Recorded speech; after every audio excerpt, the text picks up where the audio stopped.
So greetings, hello, it's Dr. Thomas Daffern here. It's the 13th of December and it's the day after this general election that took place yesterday in the UK, which I stayed up very late to watch and kept getting up earlier.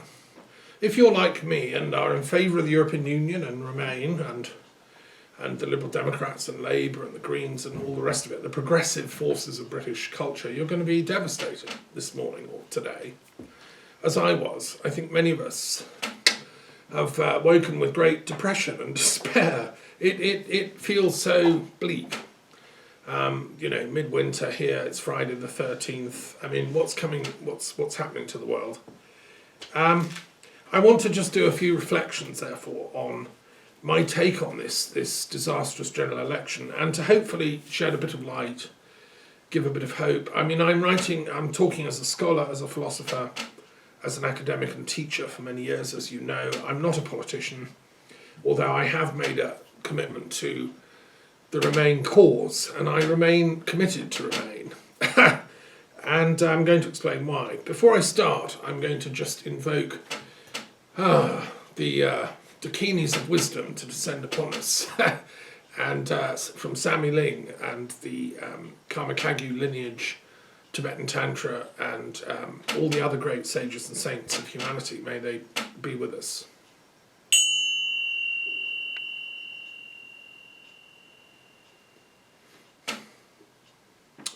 So, Shalom. Today is also St. Lucy's Day in the Christian calendar, and I'm going to be coming back to St. Lucy at the end of this talk.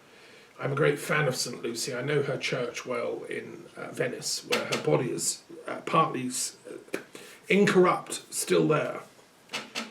So, what about this general election result? Well, on the face of it, it looks very bad for the Remain cause.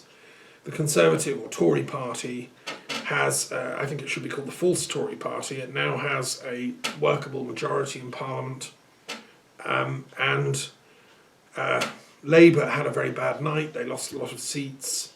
The Lib Dems didn't do as well as people hoped, and even Jo Swinson, its leader, have been lost. Now, what was responsible for this catastrophe, really? Well, I think it's an old tactic, and I'm speaking here as a political scientist. I mean, if you study history and you work out how people attain and retain power, what they do is they divide and conquer. And what the Tories have done, very skillfully, and their media, is they've made absolutely sure that the Liberal Democrats and Labour and the other parties will not come together into a general Remain alliance. And they were backed by the, I don't know how to put this politely, by the short-termism, the ignoring of these facts by both the Liberal Democrat leader Jo Swinson and Jeremy Corbyn. I think they've both let the show down for the progressive alternative to the Conservative government that we now are straddled with for ages, which may well end up fighting a rearguard action, but fundamentally will be presiding over the breakup of the United Kingdom. The stakes are very high here. And although Boris Johnson is going on about being a one-nation Tory, I mean, he's as much a one-nation Tory as I am. Anyone can play that role, but the actions that you take are what you should be judged by. I'm actually shocked by the scale of the victory for the Conservatives. I actually think there's some question of irregularity in the voting. I think some people were turned away who had valid polling cards. I've seen reports of this. I think all those cases should be gone into. And I think there has been some irregularity. However, the fundamental irregularity was the inability of Jo Swinson and Corbyn and their respective parties to actually agree a pact. Now, what they should have done, and I've said this to them individually, I've written to them, I've said it, live in my broadcasts for the past several weeks, that they should have made an absolute sworn pact that only one Progressive Alliance candidate would stand in each constituency.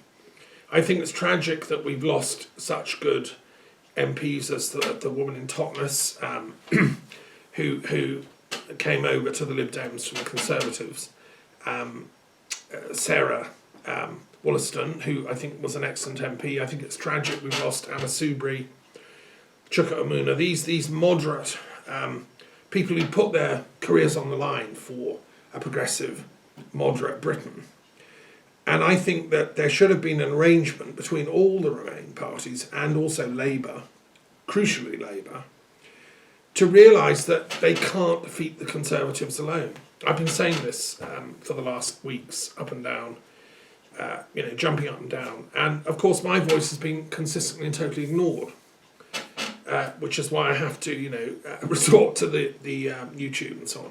Why haven't voices like mine been on BBC, radio, television, etc., etc.? Well, it doesn't take a genius to work out what's happened here, because you see the Conservative pseudo-party, which is really a secret society for the furtherance of British imperialism and world domination through military, industrial, takeover, and it has been going since,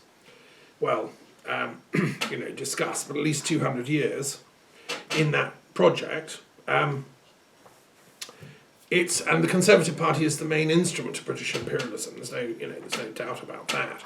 It's caused a number of fake wars. It's done Machiavellian things that would make your hair stand on end.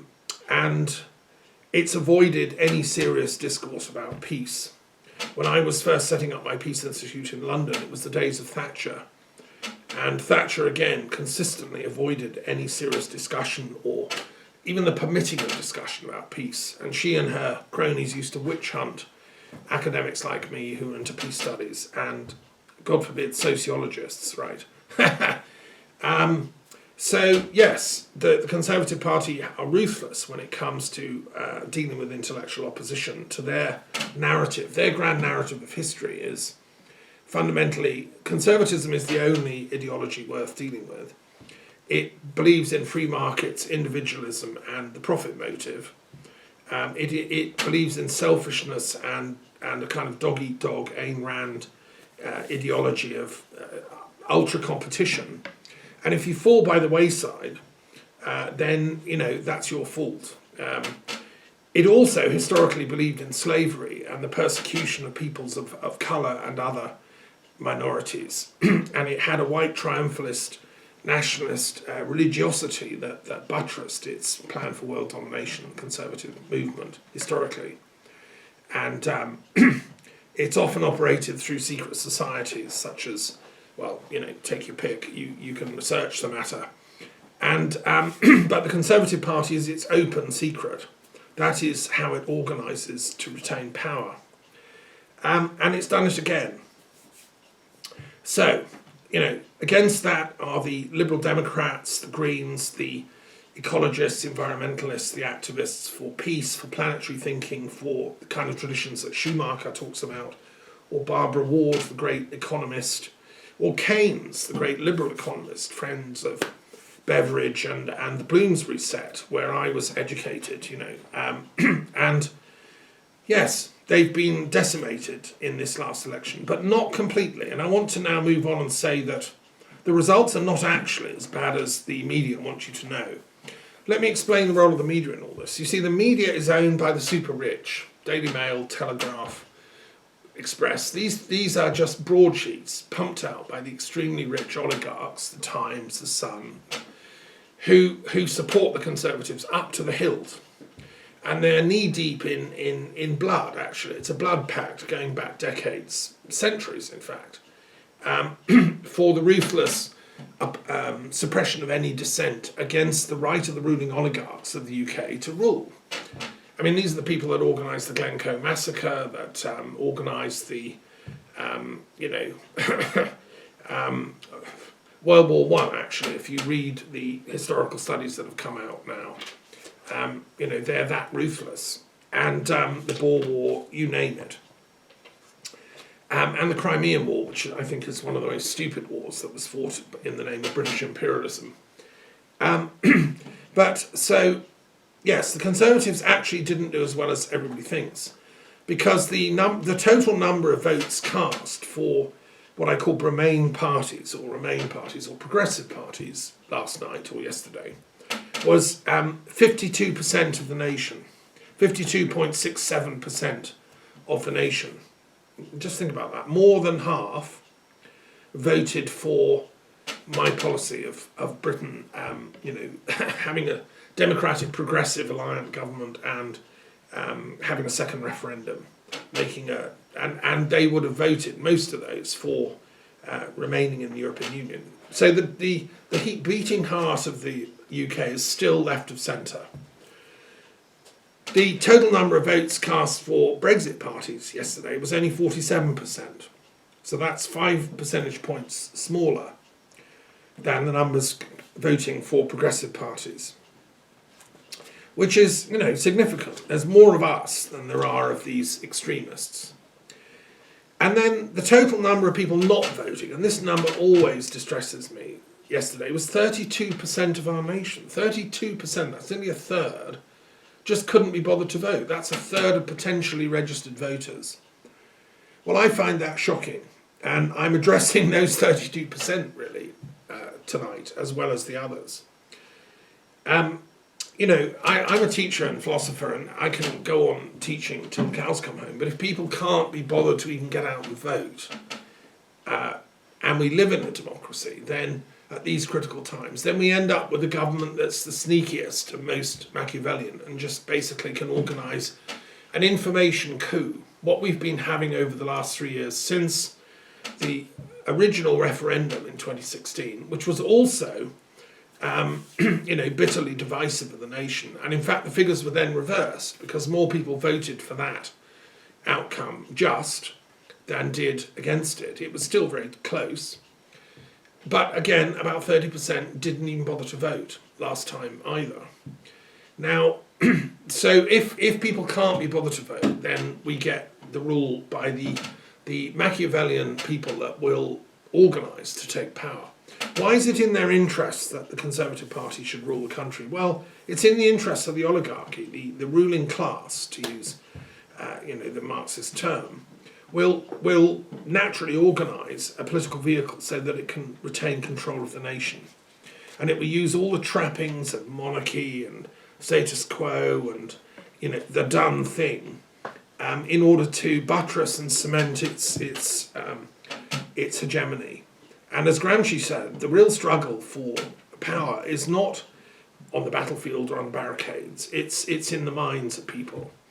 Gramsci was one of the most intelligent left-wing Italian commentators who was locked up in a prison for his trenchant critiques of Mussolini. Because he said, look, this guy Mussolini, this fascist, he's managed to seize control of the minds of the Italians. And then a load of people didn't even bother to resist the takeover by the fascists, which was illegal. And then you wake up with a fascist regime where everything seems normal. And to oppose the fascists seems like you're abnormal, you're eccentric. And when they start shipping Jews off to concentration camps, well, that's normal, isn't it? We don't like the Jews, was the basic idea behind fascism. Nobody dares speak out.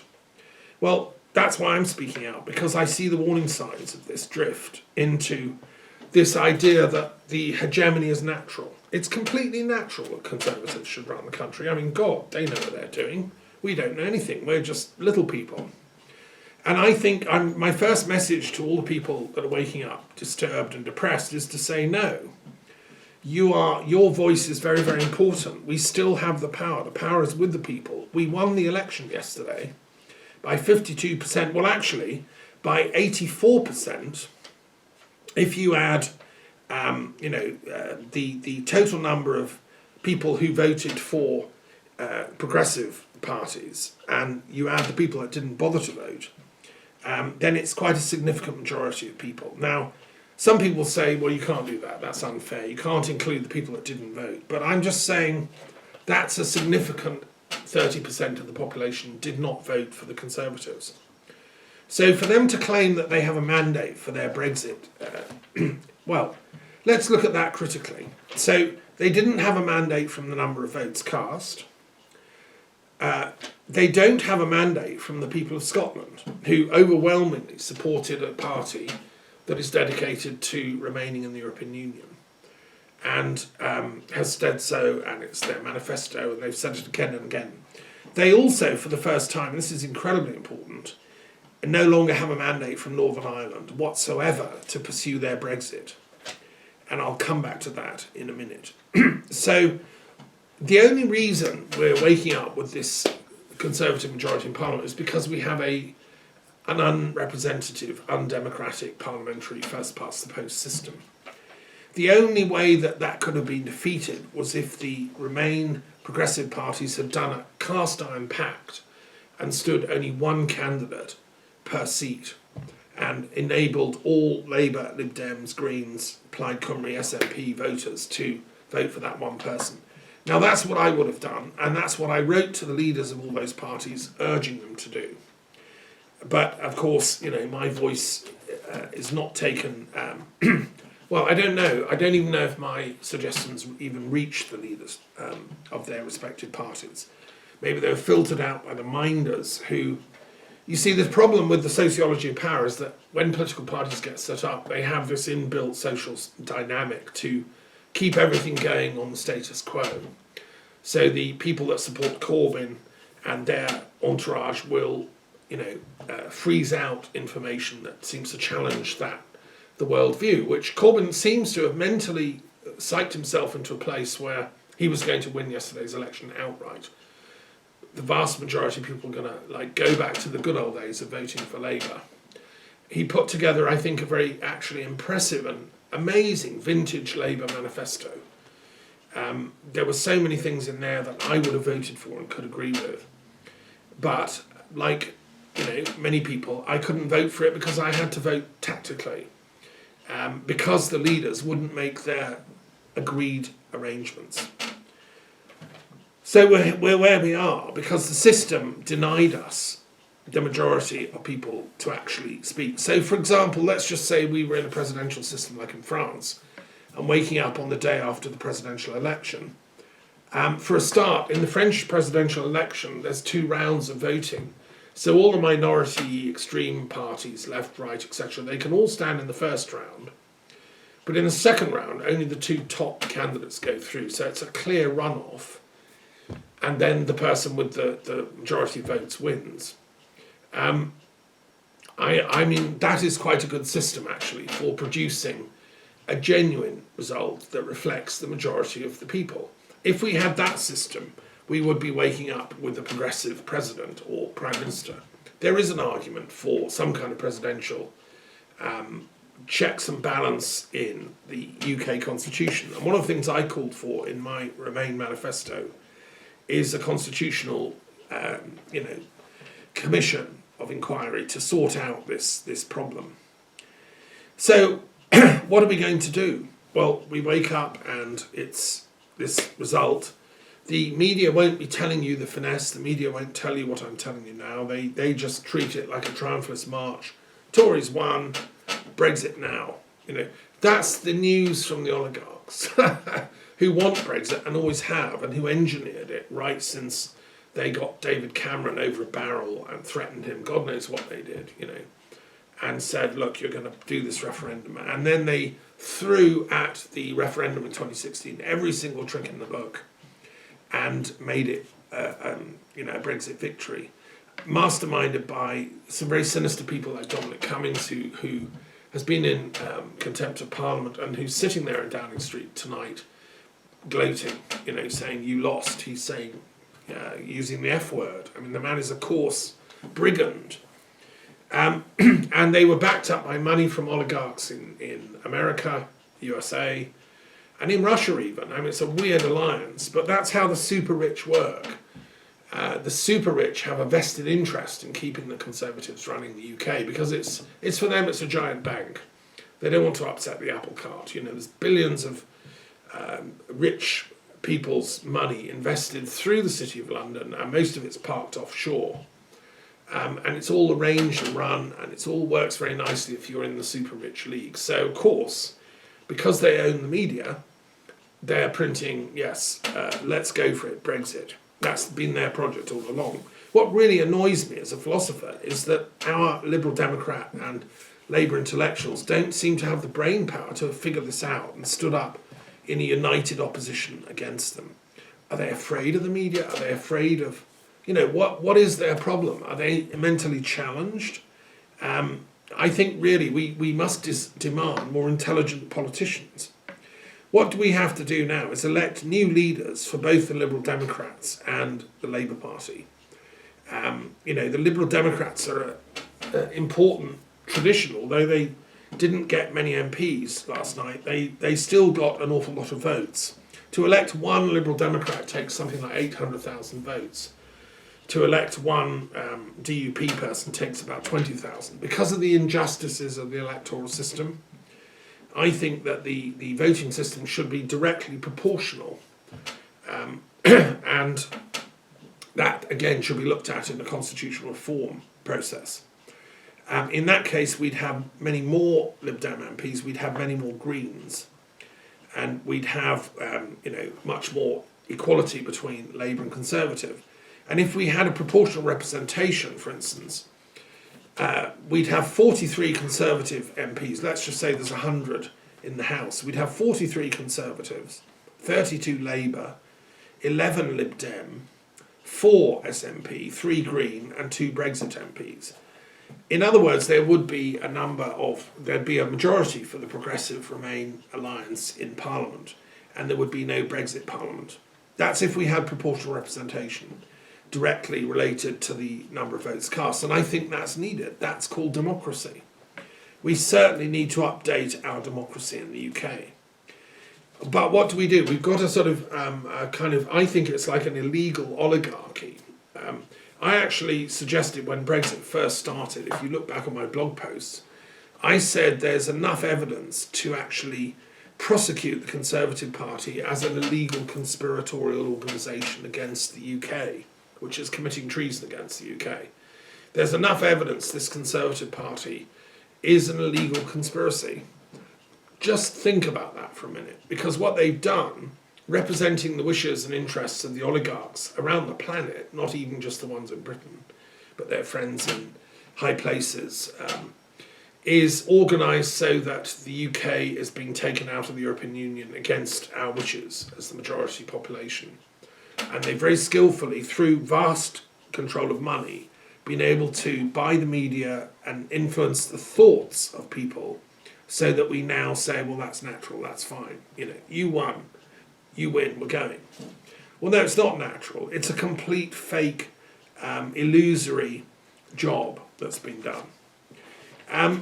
So if we get a new progressive Liberal Democrat leader who's willing to actually work with a new progressive Labour leader, that would be amazing. Let's elect someone, I don't know who, of the calibre of someone that has the intellectual gravitas and the spiritual commitment to an actual progressive victory. I mean, Jo Swinson strikes me as a lovely person.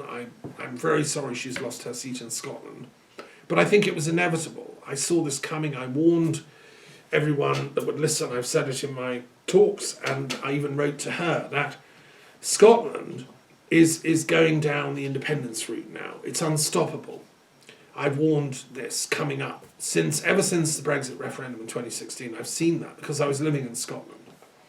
And there's nothing that can be done about that. They will be independent. And so we need a Liberal Democrat leader and a Labour leader that are prepared to work with the SNP and give them their second referendum.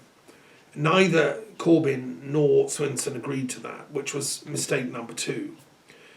Because again, it splits the reform consensus. I think the rest of the UK has to realise, the rest of the progressive members of the UK have to realise Scotland, as a result of this, is going to have a second referendum. The only question is the legality, the terms, the constitutional law, and it will go to the Supreme Court. Constitutional lawyers will get involved. They will win. They have the right to do it. They are an independent nation in law. And although they agreed in, I think, 1711 or 1707 to unite the parliaments, they retained in a specific clause the fact that they remain an independent country. They were never subsumed into this thing, the United Kingdom. Scotland retains its national constitutional legality. And if constitutionally it decides to withdraw from the UK and put that to the people in referendum, it has that legal right. This will be argued in the Supreme Court. Of course, the Tories will say they don't, but they are wrong, and they will lose. Okay, so what else can we do? Well, I think that if another thing that needs to be taken account is in Ireland. There was a huge consequence of the election yesterday in Ireland, in Northern Ireland, because for the first time the DUP, Democratic Unionist Party, lost serious numbers of votes, and they only won 8 out of 18 seats. The DUP have lost their way because they were hijacked by the Conservative Party, skillfully and ruthlessly in a Machiavellian way by Boris Johnson and his coterie of ruthless advisors, Dominic, the people behind him, Dominic Raab and Dominic Cummings and so on, and the United Ulster Party or Unionist Ulster Party only got 0 seats. So the Protestant Let's Keep in the UK lot won 8 out of 18 seats. The rest of the seats, 10, went to Sinn Fein, who won 7, the Alliance Party, which is the Liberal Democrats, won 1, and the SDLP, which is like the Labour Party, won 2. So there's now a majority in Northern Ireland for progressive policies. And there's been a call today, immediately, by the leader of the Sinn Féin in Northern Ireland for a referendum on whether Northern Ireland wants to join the South, the Republic. This is their legal right to call for that, as Boris Johnson pursues his Brexit fantasy, boasting that he's got this majority in Parliament. What the people of Northern Ireland are going to be therefore given, and I think it can't be stopped again by any English lawyers that Boris Johnson wants to cook up for it. It will go again to the Supreme Court. They will get a referendum on whether the people of Ulster, Northern Ireland, would rather join the Republic and remain in the European Union, or stay as a separate little part of the UK with third-rate status and just like Boris Johnson's poodle, a sort of holiday homes for Tories type of place.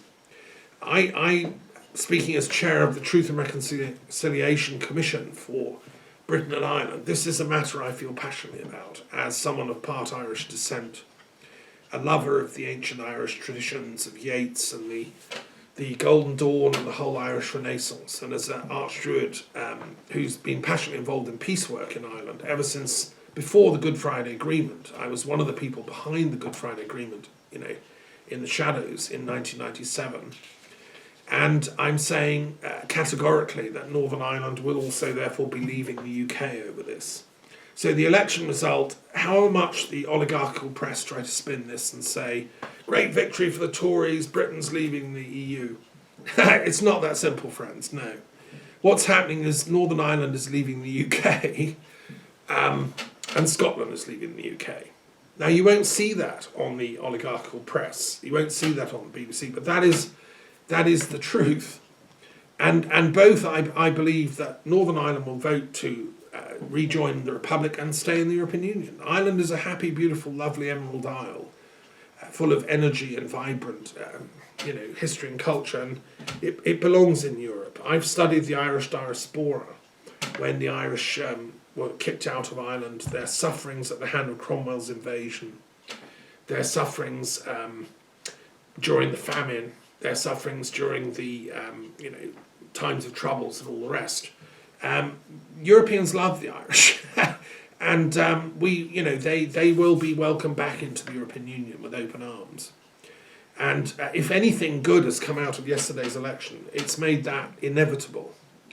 But like I say, you won't see this on the Westminster-run dominated media, the Tory propaganda machine of the newspapers, run by the oligarchs that fund the Tory party, will never tell you this. But these are the facts. Now, what happens if Boris Johnson says, well, no, I'm not giving them a referendum. No, I'm we're all doing Brexit together. I'm not letting them have their second referendum. I'm going to tear up the Good Friday Agreement.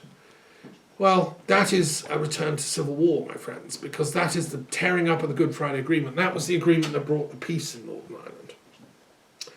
And the IRA never went away. It just demobilised and declared a ceasefire.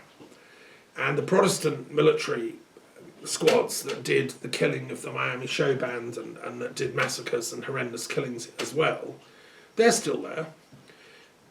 if Boris Johnson says that and denies the referendum, then I'm afraid they're both going to get their weapons out of the cupboard and start making life very uncomfortable in Northern Ireland again. That's why I'm 100% against this policy of Brexit and have been since the beginning. And I'm bitterly disappointed with the British media that the journalists who work for these oligarchical newspapers haven't been jumping up and down and saying this. Some have. I mean, there are some good journalists out there, but not enough, not consistently, and not bravely enough. I don't understand why. General de Chatelain, who supervised the Good Friday Agreement, disarmament agreement between the Protestant loyalist fighters and the IRA and got them to put their weapons beyond use, that was the phrase, was a neutral. He was a Canadian. I'm also a Canadian. I'm kind of neutral in this whole thing. And as chair of the Truth and Reconciliation Commission for Britain and Ireland, I just want the peace to be maintained. I'm jumping up and down warning that the only way that will now happen is if Northern Ireland is allowed its second independence, reunification referendum with the Republic. And as I say, I'm pretty sure, almost certain, that they will vote for reunification with the Republic. And if I was having a vote in Ireland, I would myself, having Irish ancestors. We're sick of this English arrogance, thinking that they have the right to rule the whole of Ireland because they can gerrymander a system which organises votes. Sinn Fein gave up on that a long time ago and don't even bother to go to Parliament. They know the system is corrupt, and they simply don't even bother to send their MPs there. So watch Northern Ireland. Northern Ireland was lost yesterday to the UK in this election. And even Sky and the other mainstream news people can't hide these figures. Now this is very, very important. It's the first time the Unionists have not had a majority in Northern Ireland, as far as I know, ever. So, to recap, where are we? Okay, yesterday's results are not actually therefore looking very good for the Conservative Party because they've just lost Northern Ireland to the UK and to the EU. They've just lost Scotland to the UK and back to the EU. I'm again 100%, 99% certain that after an independence referendum, Scotland will then put to its people a second referendum on whether it wants to rejoin the European Union, and I believe they will. Most of my friends, I have a huge number of friends in Scotland where I lived happily for 7 years, they're all pro-European. The Scottish economy benefits from European immigrants. It has an open-hearted approach to people from all over Europe, and it loves its European immigrants. I think the rest of England and Wales are going to suffer if Brexit is allowed to go ahead, and they will discover the knock-on impact on their economy. I think thousands of nurses and doctors have left the NHS, for instance. Boris Johnson goes on about he wants to help the NHS. The best thing he could do is cancel Brexit. But, the man is intellectually challenged. He is a bundle of regressive kind of ruling class attitudes, which gives him and his father and people that he descends from this kind of idea that they have the right to do what they want. And if they can organise a majority in Parliament, then that's it. Carte blanche. They can do anything they want. Well, no. That's not how philosophy works. And I'm speaking as a political philosopher. You see, you can organise to win a vote, like Hitler won the votes in the Weimar Parliament. It didn't make what he was doing right. He won the referendums that gave him absolute power. It didn't make what he was doing right. The Holocaust was wrong. Hitler's war of aggression against Poland was wrong. Hitler's annexation of Czechoslovakia was wrong. Just having a majority in Parliament doesn't make something right. And Boris Johnson is wrong to be doing Brexit because of its consequences.